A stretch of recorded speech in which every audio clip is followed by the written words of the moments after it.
Pendergast is online. Hello,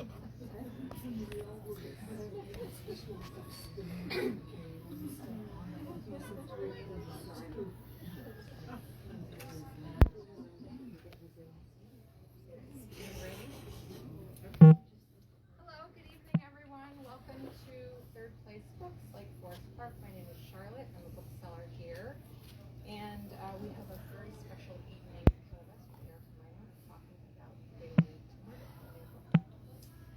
We have a great lineup of events this season.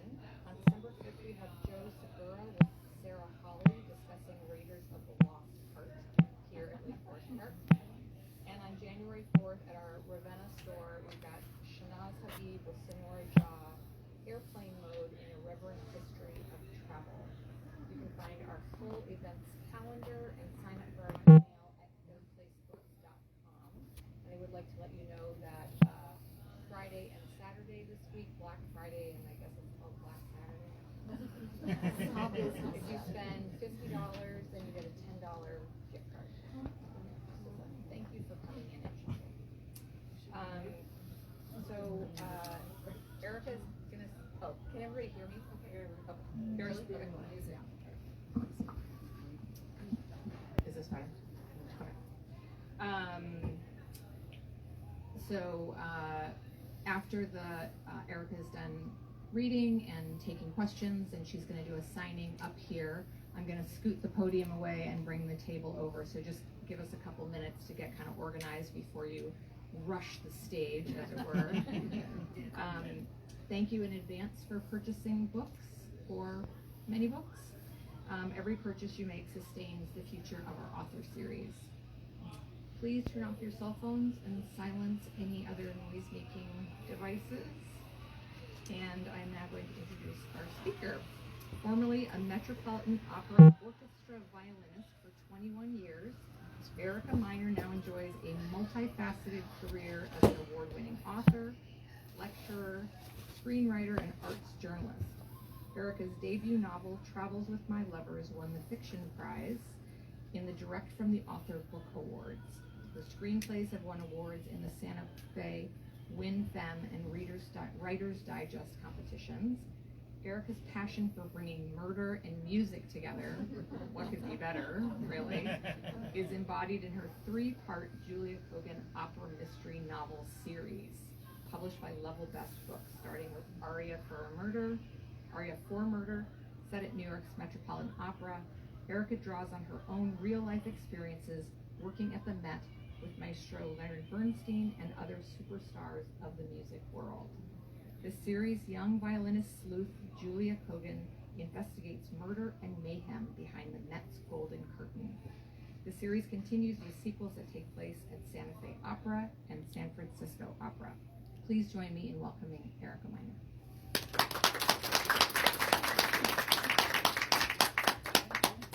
Thank you, Charlotte, for that wonderful introduction. I appreciate that. And thank you all for being here this evening. Can you all hear me well?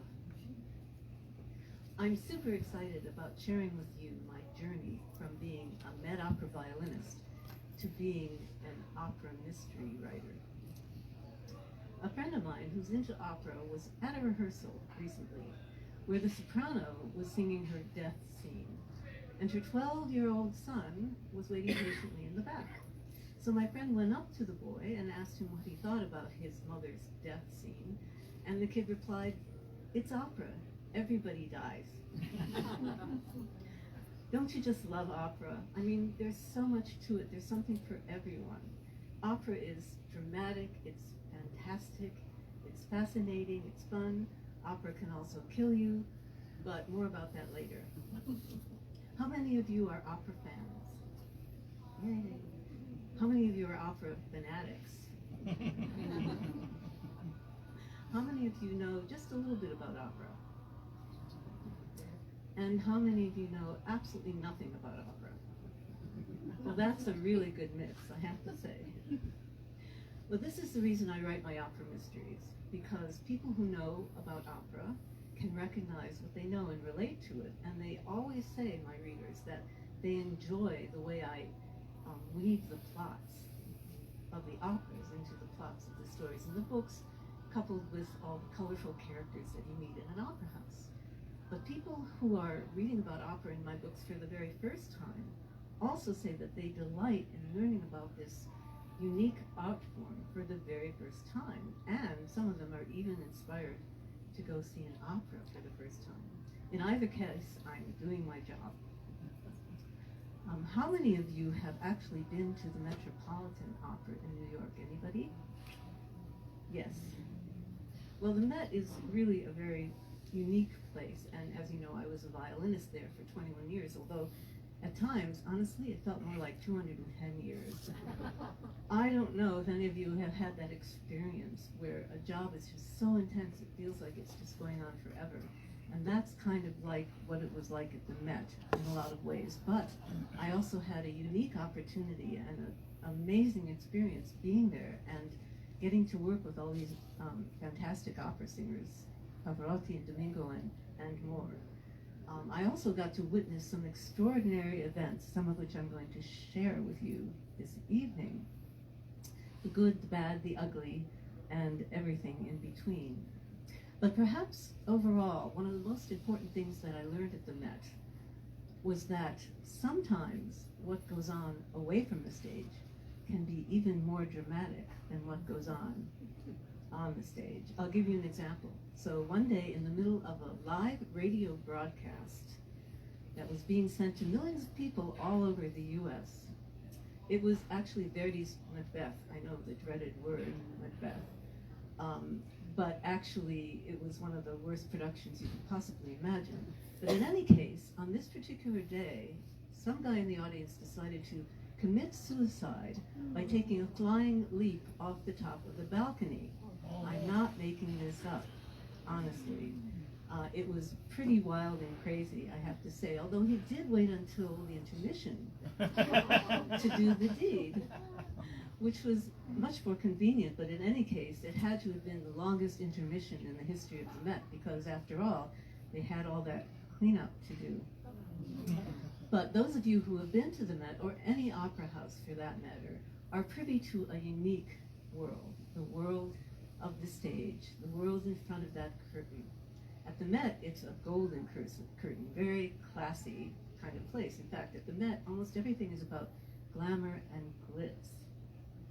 So you've got, before the performances, if you're on Lincoln Plaza, you can see all the celebrities being deposited there, and the paparazzi following them. And inside the opera house, you see those famous Austrian crystal chandeliers rising to the ceiling. You can see this. Anybody go to the HD of the Met?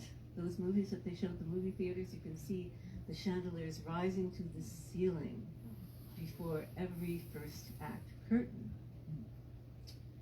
But I, as an insider, was privy to a whole other world, and that's the world behind that golden curtain, behind the scenes.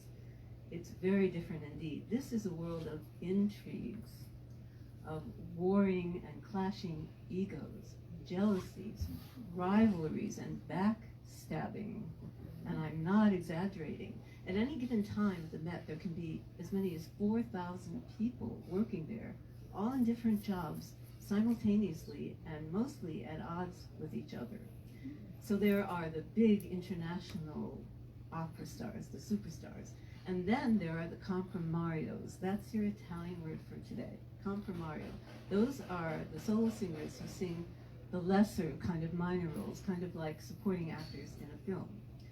In addition to that, of course, you have the 100+ musicians in the orchestra pit, the chorus, the ballet, wardrobes, wigs, makeups, stagehands, and crew, electricians. And what have I forgotten? Stage directors, set designers, and more, all the way up to, God help us, management. And believe me when I tell you that there's no love lost between any of them, to be perfectly honest with you.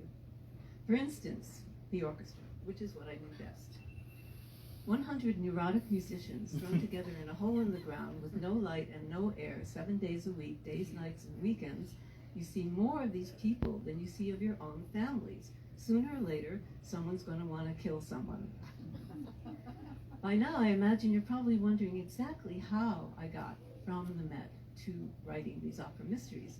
And that story actually goes back about 100 years to my childhood, when I was growing up in Detroit. Now, back then they had an excellent public school system with some very outstanding after-school programs. And I, at about the age of 7 or 8, was placed in an after-school program for creative writing. I'm not sure why, though I imagine some teacher must have seen a spark of something in me. And I don't remember much of what I wrote, because it was, after all, 100 years ago, which makes me about 107 or 108. But what I do remember is loving the entire process of creating characters and plots and weaving them all together to tell stories. I discovered I love telling stories.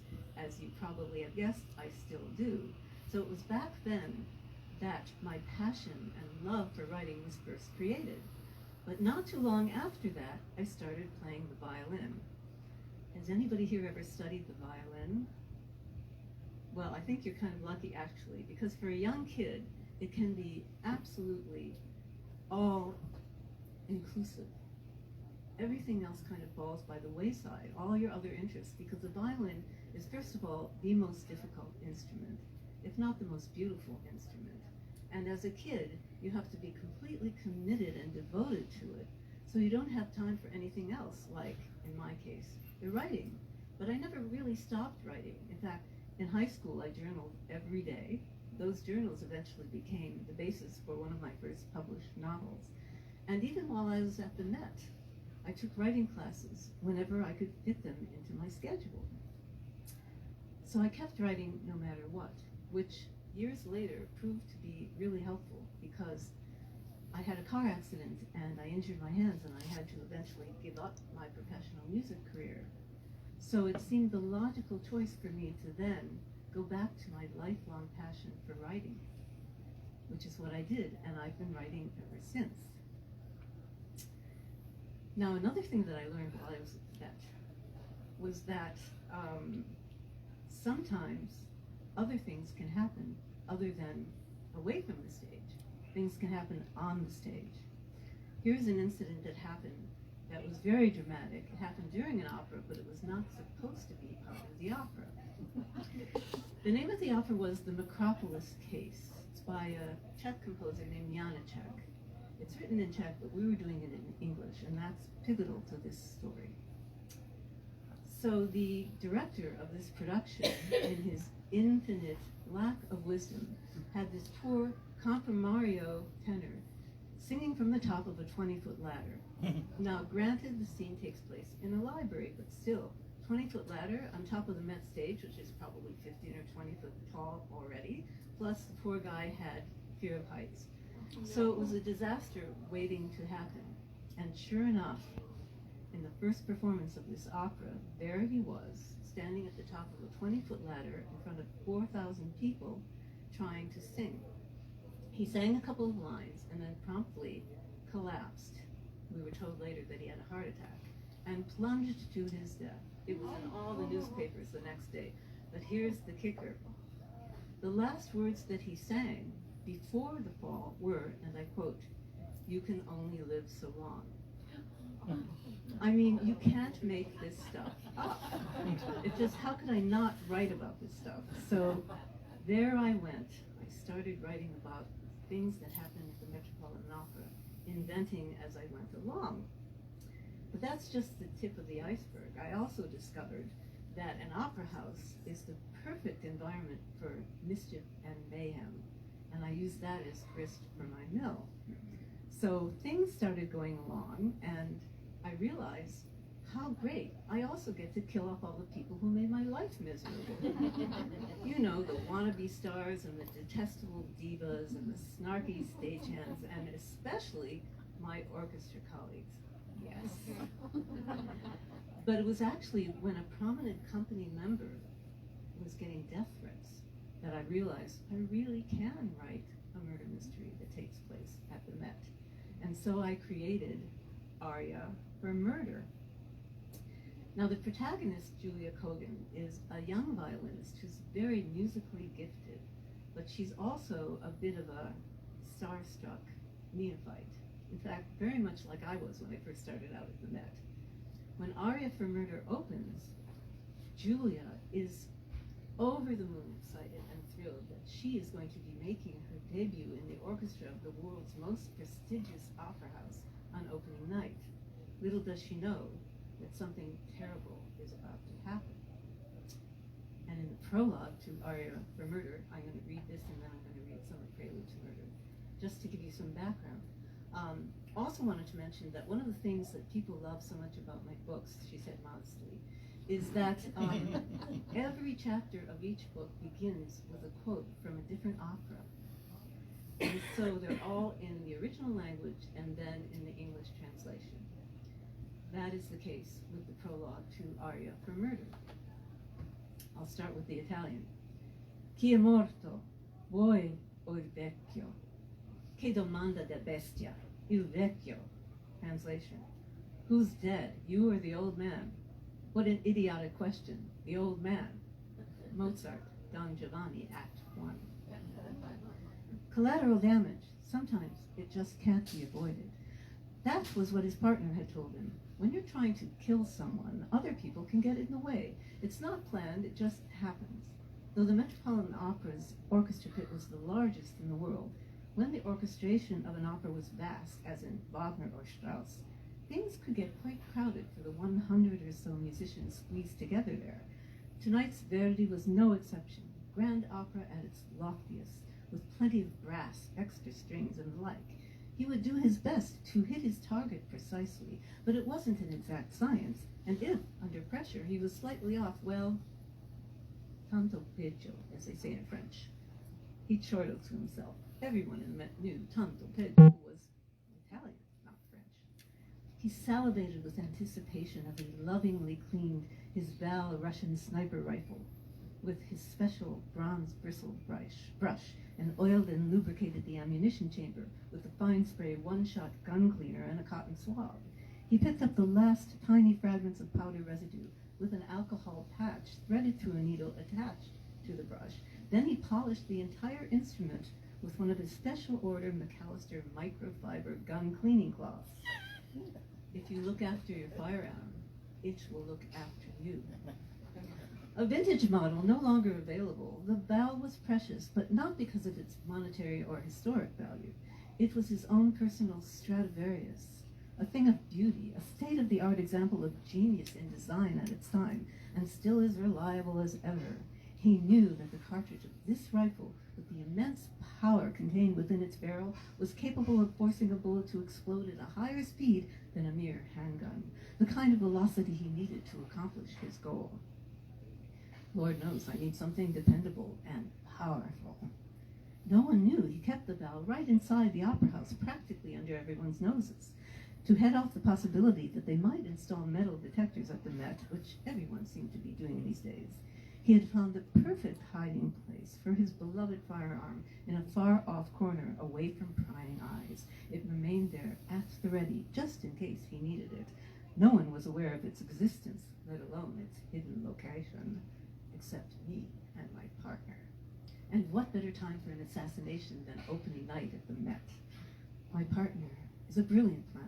I will do my part. Justice will be served, finally.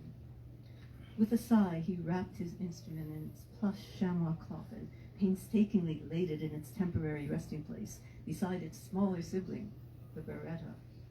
It won't be long now, my trusted friend. It won't be long. As you can probably guess, poor Julia somehow gets entangled in a murder investigation and ends up being the target of a ruthless killer. Spoiler alert, she survives, because there's a second book. Prelude to Murder. Now, after surviving this horrific situation at the Met, Julia has proved herself to be masterful on the violin, so much so that she's invited to go out to Santa Fe to play for the Santa Fe Opera as concertmaster. Now, you may not know what the concertmaster does in an orchestra. The concertmaster is the first of the first violinists, the most important musician in the entire orchestra, because the orchestra depends on him or her, as does the conductor. So when you think about it, in a symphony orchestra, a conductor is responsible only for the musicians on stage, sometimes the soloist, sometimes the chorus. But in an opera, the conductor is responsible for all the musicians in the pit and everyone on the stage, the solo singers, the chorus, even the ballet dancers and the supernumeraries. So in the occasion that some disaster might be happening, something is awry, well, the conductor has to put his or her entire attention to the stage. This is where the concertmaster comes in. All eyes on the concertmaster, indicating with his or her body exactly what the rest of the players need to do when the conductor is otherwise engaged. In fact, it happened in a rehearsal, or not even a rehearsal, in the middle of a performance once. A conductor collapsed right in the middle of Act 2, and our intrepid concertmaster at the Met, Reynjavik, got up and started conducting with his bow. So that's how indispensable the concertmaster is. But for Julia, she's only 23 years old. She has only one season of the Met under her belt, and she's going to be expected to fulfill this role in a major opera company. So that's quite a burden for this young kid. She's very stressed about it. She's excited, but she's terrified. Add to that the fact that in Santa Fe, she's really a fish out of water, a city gal in the middle of the New Mexico desert at an opera house that's outdoors, located between two mysterious mountain ranges, one of which is actually called Sangre de Cristo, the blood of Christ, in a city that is the ghostliest in any place in the entire U.S. What could possibly go wrong? No sooner than Julia arrives in Santa Fe than operatic chaos ensues. And she again is involved in a murder investigation. But this time, she's not only pursued by the killer, she's pursued by all the ghosts and spooks that haunt the theater. And as you will find out when you read Prelude to Murder, Julia does not like ghosts. Touch the country of New Mexico and you will never be the same again. D.H. Lawrence. Prologue. Questo è luogo di lacrime. Badate. This is a place for tears. Beware. Puccini, Tosca, Act 2. The magical hues of the spectacular bloody sunset wrought by the Jemez Mountains to the west of Santa Fe disappeared behind the horizon. Against the backdrop of the majestic but fearsome red clouds of the Sangre de Cristo Mountains to the east, the New Mexican desert resembled a moonscape, dark, unforgiving, and desolate. A shadowy figure came into view, dragging a shovel. In the ghostly silence, the figure dug a deep hole next to a scrubby chaparral, heaving aside the dry desert dirt with a vengeance. No se preoccupe, cuando llegue el momento, non conocerá mi obra. Do not worry, when the time comes, you will know me and my work. At the base of these peaks in the summer of 1610, Governor Don Pedro de Peralta and his band of kinsmen had imposed their will on what the early Native Americans inhabitants called the dancing ground of the sun. In 1598, they had established Santa Fe de Nuevo Mexico, a province of New Spain. What did they care for the 10,000 years of occupation by the nomadic people? What developed into the country's second oldest city had become a melting pot, simmering over 4 centuries like a tapping lid to absorb waves of settlers of different persuasions. But for the natives, it was a cauldron ready to boil over, its cover about to burst forth from excess pressure. The Native Americans' resentments toward their tormentors, los conquistadores, remained, festering, embittering, chafing their psyches. The figure stopped, wiped off a bead of sweat, and looked around. The remoteness of the locale in the shadow of the volcanic rock faces of abandoned 12th century Puye cliff dwellings assured a well-hidden site for the grave. I must do what I must do. They must be punished. I will let no one interfere. With a vicious twist of the wrist, the figure flung away one last shovel of dirt and walked off, leaving the hollow void gleaming in the eerie light of the supermoon, that luminous orb that was known to affect any person's emotions in stark, profound, incomprehensible ways. It doesn't matter how long it will take. I can wait forever. The moon will give me patience. I done for now, but I'll be back. How does this all affect Julia? How does it impact her? Read the book and find out. Better yet, read Arya for Murder and find out where she's coming from. At this point, I have one last thought to leave with you, and then we'll open to questions. And that thought is, the only thing better than a great story is a great story with music. Thank you.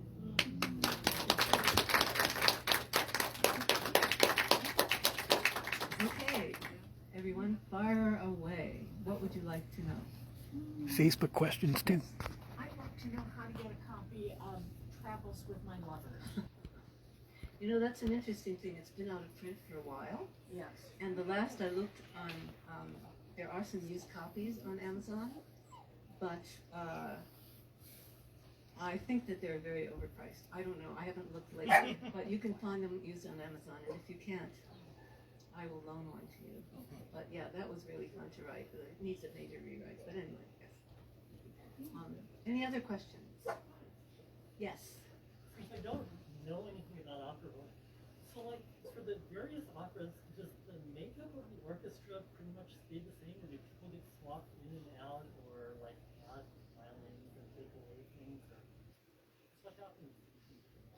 That's a great question. Basically, is the orchestration the same for every opera, or do they add or take away instruments? Is that basically, yeah. So opera is pretty much everything from soup to nuts. You have some operas that are chamber operas that have very small orchestras. You have other operas that are written by such romantic German composers as Richard Wagner and Richard Strauss, which have huge orchestrations. Now the Met Pit is the biggest one in the world, as far as I know. And most of the time, you're not squeezed like sardines like you would be in a Broadway pit, and I know I used to play on Broadway.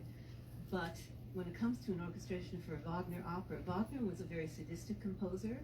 He wrote these huge orchestrations that have lots and lots of brass. He even invented an instrument called the Wagner tuba for some of his ring operas. I don't know if you've heard of the Ring of the Nibelung, his very famous opera cycle. So those orchestrations, the pit is like squeezed together like crazy. You have extra brass, especially, and those tubas take up a lot of space, trust me, and extra percussion, and sometimes 2 sets of kettle drums, timpani. So yeah, it changes all the time. Now for a Mozart opera, because Mozart came way before Wagner, you have much smaller orchestrations. They didn't even have some of the instruments that were invented later. For instance, the trumpet, Mozart used the trumpet, but it didn't have any valves until much later. And then a composer, a French composer named Berlioz came along, and he started inventing all kinds of different things for instruments to do. Like he invented his own mallets for the kettle drum in like 6 different kinds, to get a different sound. So as opera rolled along, you had a lot of changes. But basically, either you have like the Baroque operas, like Seattle Opera just did this opera, Alcina by Handel, which is from the Baroque era. Very small orchestration, mostly singing, not much action. Then, so he was the father of Baroque opera. Then you get Mozart, the father of classical opera. He added instruments, and he added a lot more for the singers to do action-wise. After that, it was a free-for-all. Composers like Verdi and Puccini wrote these operas with huge amounts of people in the orchestra, which meant that you need singers with huge amounts of voice to be able to be heard over all that. So the answer is yes, they're always adding or taking away, but usually mostly adding instruments. And that makes it a lot of fun for the people in the audience, because you get to hear a lot of music that's really awesome. That would be a good course. About orchestration? Thank you. I'll put that on the list. Yes? I'm just curious. I just can't imagine sitting still as a musician, on certain instruments especially, during all those rehearsals and all those performances. Is it boring? Well, it depends. It depends on the opera. Some operas, like Mozart operas, he was a violinist, so he really knew how to write for the violin. He made it really interesting for us. not so interesting for some of the other instruments. But yes, it can be boring because sometimes the conductor will have to work with a different section of the orchestra, and you're basically just sitting there supposedly paying attention when you're in the rehearsal room. But when you're on stage and there are singers and actors on stage, that's a whole different story. It depends where you're sitting in the pit. Like I was in the first violin section, which is right on the outer edge of where the pit rail is called, the little wall between the orchestra and the audience. And so we could see everything. We could see everything. And so, you know, technically you're not supposed to look at the stage. Well, after 20 years or so, you know, or after 1 year actually, I couldn't help it. You know, there's just so much going on. And when Pavarotti is having a temper tantrum, you're going to be looking at the stage. I'll tell you a really cute story about, we were doing, again, Verdi's Macbeth. And it was a very controversial production. And we were doing a rehearsal with the stage. And in the second act, it's all about the witches. Well, this particular witch was nude. They had this nude supernumerary, gorgeous woman on stage, just gesturing at all the other witches as to what to do. Well, we had no idea what was going on because it's a very difficult opera to play, and it was for me the first time playing it. So I was playing away, and then all of a sudden, people started dropping out. You know, stopping playing, and I'm like, what's going on? But then when our concertmaster stopped playing, and believe me, he never missed. He was our rock. He was rock solid. He put his violin down and went, and then we knew something was happening. So finally, the conductor, James Levine, put down his baton and he said, okay, everybody, stand up and look at the stage, and we'll get that done. So it was quite controversial. That was only one thing about that production. But it definitely made the rehearsal very interesting, especially for the man, I have to say. Any other questions? Yes? How did you end up in Edmonds? How did I end up in Edmonds? Well, I have a daughter who lives in Edmonds, and she has 2 grandkids. And we had actually moved from, my husband and I had moved from New York to San Diego, which was a wonderful place to be. But my daughter kept saying, Mom, could you please move here? Mom, could you please move here? So that's how I ended up in Edmonds. But I never looked back because I have the most wonderful grandkid sitting right back there. So yes, that's how I came to be here. And all of the whole area is just a wonderful area. And there's so many wonderful bookstores that are so welcoming to authors. I think third place, most of all. This is my 3rd time here, and I'm just delighted with the reception that I'm getting and with all of you people who are coming out to see me. So thank you. Any other questions? Well, you do have to tell about the temper tantrum. Oh, the temper tantrum. Well, there were many, but the one that comes to mind is we used to rehearse at 11 o'clock in the morning. Now, that was after sometimes playing a performance till midnight. So for the orchestra, it was pretty tough. But for Pavarotti, he never thought about pretty much anybody but himself, as great as he was. And so I remember we were rehearsing one morning, and he was just fuming about it, and just standing up there and frowning. And finally, he just said, how can I be expected to sing at 11 o'clock in the morning? And he started storming off the stage. It was all very colorful. But that's, you know, these detestable divas, that's what they do. And then there's the snarky stagehands backstage to try and push them back onto the stage. So, yeah, it's a lot of fun. But, you know, not all of the singers were like that. Like, for instance, Placido Domingo, he was just the sweetest guy. I mean, very genuine, never phony, always, you know, never looking down his nose at anybody, whether you're in the orchestra or in the chorus or whatever. So, yeah, it was, I keep thinking, people say, aren't you going to write a book about this? And I keep saying, not until I'm dead. But maybe I will after all. There's some pretty interesting stories. Any other questions? Yes. Self-conductors. Like Leonard Bernstein. Yes, Leonard Bernstein. Well, the last time I performed with Leonard Bernstein was actually when he was conducting for the 100th anniversary of the Met. and we had a gala concert that started out at 1 o'clock on Saturday afternoon, and at midnight Sunday morning we were still there, because they had invited every singer who had ever performed at the Met, who was still alive, to come and sing something. So it was a parade of singers, one after another. But Lenny conducted, I had worked with Lenny as a student at the Tanglewood Music Center, and he came in to conduct an overture by Beethoven called the Leonora. And Lenny was famous for not only loving Beethoven, but claiming to his conducting students that he actually felt at one point he was Beethoven. And I think he sincerely believed it.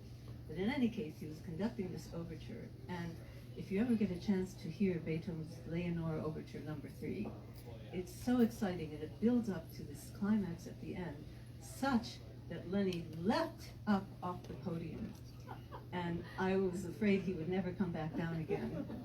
But that's Lenny. I mean, he loved music so much, he just couldn't contain himself, and so it was always such a treat to perform with him.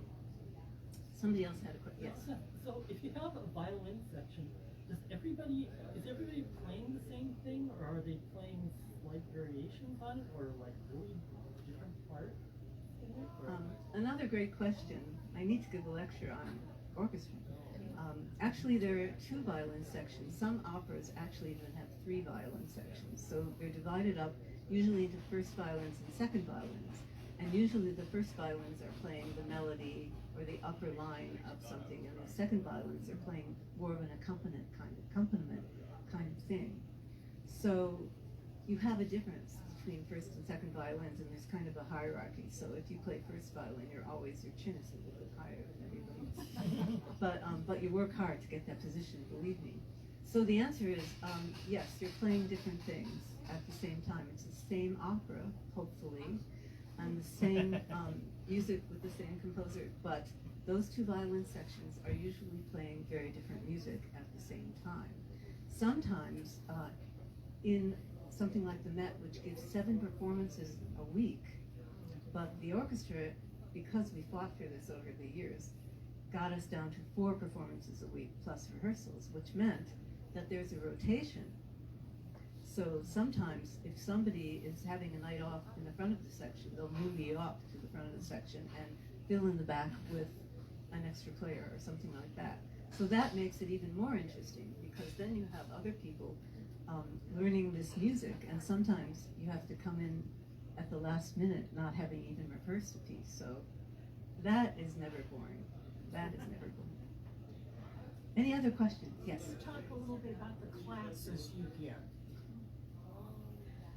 This is one of my students. I teach for the Creative Retirement Institute at Edmonds College, and I teach mostly opera, but generally classical music. I've taught other things, like I gave a course last semester about operas that are based on Shakespeare plays.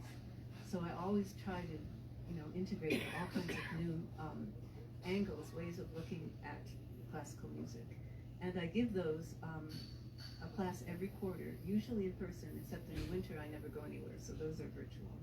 And if you go on the website for Edmonds College, you can find the schedule for the next one. The next one's going to be part 2 of operas that are based on Shakespeare, but these are the ones that nobody knows about, including myself. I had some work to do.